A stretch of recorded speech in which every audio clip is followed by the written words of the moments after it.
Саламатсыздар ма, сүйкімді ханшайымдар мен ханзадалар? Сабағымызды бастамас бұрын каналымызға тіркеліп аламыз. Одан кейін сабағымызды бастаймыз. Әдебиеттік оқу 4-ші сынып 55-ші сабақ шөл далаға саяхат. Бүгінгі сабақта шығармашылық жұмыс жасаймыз. Сөйлемдегі қатені табамыз. Ойлан, бірінші шөл сөзін естігенде ойымызға не келеді? Балалар, шөл сөзін естігенде ойымызға құрғақшылық, айдала келеді. Орында екінші тапсырмалар бойынша таныстырылым дайындаңдар. Шөл даланың ыстығынан сақтану үшін не істейсіңдер? Сызба немесе сурет арқылы көрсетіңдер.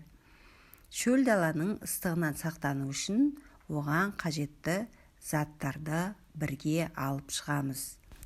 Яғни балалар, шөл дала ыстығынан сақтану үшін шөл қандыратын сусын, күн өтпейтін бас киім, ыстық өткізбейтін аяқ киім және мақтадан ыстық өткізбейтін киім алып шығамыз. Шөл далаға алып шығатын киім-кешек, алатын заттарды дайындаңдар.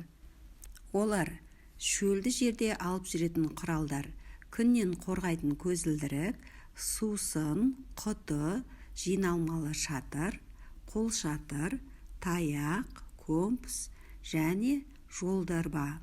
Міне осы заттар шөл далада өте қажет болады, балалар. Оқы. Шөл түртіп алу әдісімен оқы. Шөл дегеніміз жер шарының ыстық және құрғақ өңірі. Дүниежүзіндегі ең үлкен шөлдер Африкадағы Сахара, Аустралиядағы Виктория, Оңтүстік Америкадағы Атакама шөлі. Азияда орналасқан құмды шөлдер, олар Қарақұм мен Қызылқұм. Шөлдің өсімдіктері, жан-жануарлары өздері осы ылғалдың тапшылығына, күннің ыстығына, сусыған құмға бейімделіп алады. Қарақұм шөлінде жаз кезінде көлеңкедегі ыстықтың градусының өзі 50-ге барады, 50 градусқа дейін барады. Құмның ыстықтығы сонша ол жерге жұмыртқа пісіріп алуға болады. Енді осы аптапқа өсімдік қалай шыдайды екен? Шөлдегі өсетін өсімдіктер олар сексеуіл. Сексеуілдер жалпақ жапырақты орман ағаштарына мүлдем ұқсамайды. Оның жапырақ шығудың оның орнына сөлге тола, қошқыл, жасыл түсті шашақты бұтақтар өседі. Себебі жапырақ кішкентай болған сайын ылғалдың булануы азаяды.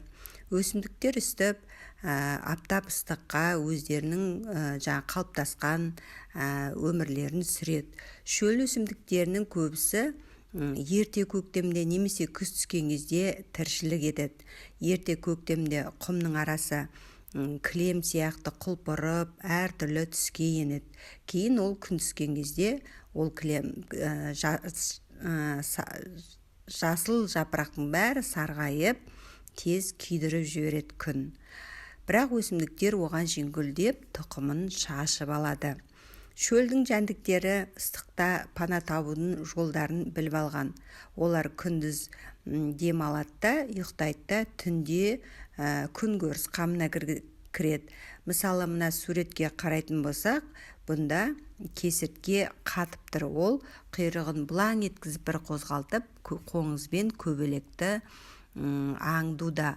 Ал бұтаққа оралған сыржылан ол жаңағы кесірткені өзіне қашан жақындайды екен деп күтіп тұр. Егер кесіртке жақындаса, оны жеп қоюға дайындалып тұр. Сондықтан да оны оқ жылан деп атайды. Құм жалдарының арасы шырқ-шырқ үнге толы. Ол құмтышқанның жер асты қалашығы болып есептеледі. Осы арадан ұзындығы 1 метрден асқан алабажақ кесірткенде кезіктіруге болады. Ал қара құйрық болса, мен мұндалап құм жалдан асып бара жатқанын көреміз. Шаңқай түсте олар жануарлар, жәндіктер қыбырсыз, жыбырламай көлеңкеде дем алып жатады. Ал түнде қолшаммен араласаң, әртүрлі жануарларды кезіктіресің. Құмға қарағанда тастақты саздақ шөлде тіршілік өте аз. Тас болып кеуіп қалған жерде қу тақырда жусан мен көкпектен басқа еш нәрсе өспейді. Сазарып жатқан шөлді жәндік атаулар мекен ете бермейді. Бұның біреуі Қазақстандағы ол бетпақ дала. Осынау тақтайдай қу тақыр боп жатқан жердің ыстық айларында ұшқан құспен жүгірген аңды кезіктіру өте қиын. Су бар жерде ну бар деген мақал бар.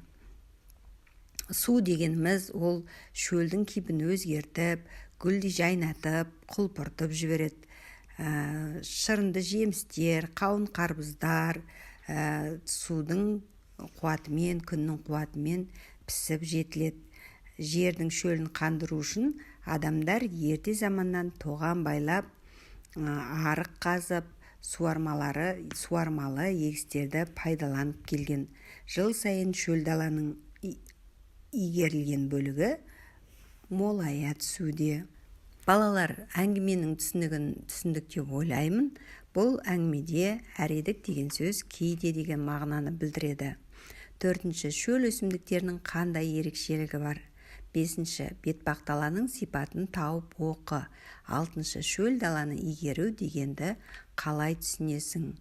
Яғни бұнда шөл өсімдіктерінің ерекшелігі олар ерте көктемде немесе күзде өздері қоректеніп тіршілігін жасап алады. Бетпақдаланың сипаты, яғни мұндай шөлдің бірі Қазақстандағы бетпақдала. Осынау тақтайдай қу тақырдан жаздың ыстық айларында ұшқан құс жүгірген аңды кезіктіру қиын. Білгенге маржан. Күнделікті ақпарат құралдарынан, газет, журнал, энциклопедиялық анықтамалардан қоғамдағы өмір, ғылым, мәдениет, тағы басқалар жайлы әдеби танымдық мақалаларды, хабарларды, күнделікті жаңалықтарды оқуға болады. Біліміңді қолдан. 7. Жазылуы қате сөйлемді анықта. Шөл дегенде қайнаған су іш. Шөл дегенде қайнаған су іш. Бұнда дұрыс жауабы 1. сөйлемдегі шөл дегенде қайнаған су іш деген сөз. 8. Шөлді жердің жануарлары мен жәндіктерін ым-ишара, қимыл қозғалыс дыбыстау арқылы көрсетіңдер. Қорытындыла. 9. Шөлді жер туралы қандай жаңа ақпарат алдың? Мәтіннен ерте көктемдегі құмның сипатын оқып, суретін салыңдар. Үй жұмысы. Балалар, осымен сабағымыз аяқталды. Сабақ ұнаса, лайк басыңыздар. Түсінбеген жерлеріңіз болса, комментарийға жаза кетіңіздер.